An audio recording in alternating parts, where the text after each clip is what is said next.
awesome.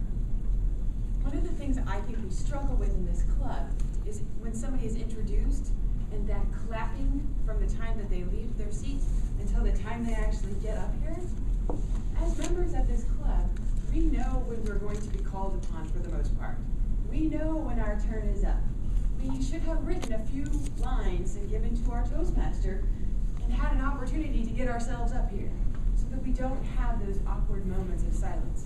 Because sometimes the silence is awkward. Or maybe the extended clapping is even more awkward than the silence.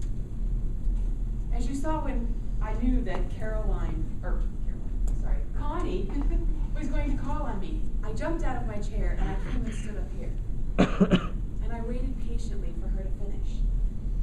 It may have seemed a little awkward that I was standing there, but it wasn't as awkward as that extended clapping that we sometimes try to do. But there's a few times as well during an actual presentation when silence is good. When you ask a question during a presentation, give them an opportunity to answer. Good morning, Toastmasters.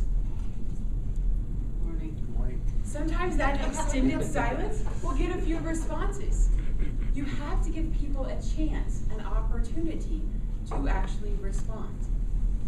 It is that awkward silence. But it's okay. Awkward silence during a presentation is good as well.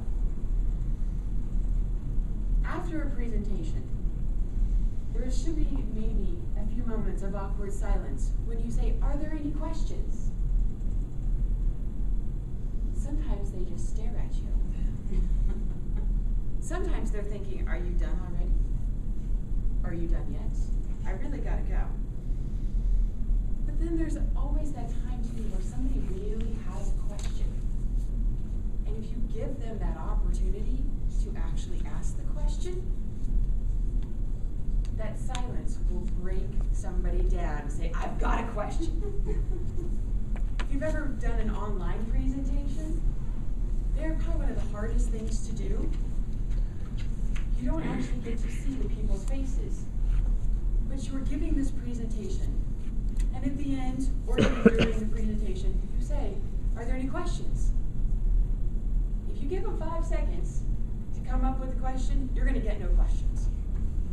If you give them about 30 seconds, even up to a minute, it's amazing how many questions will come in during an online presentation. You have to give the people time either to collect their thoughts, to hit the unmute button, to send it through the chat feature. That silence is really golden. So give that silence an opportunity. Give people a chance to actually come up with their thoughts and actually ask them.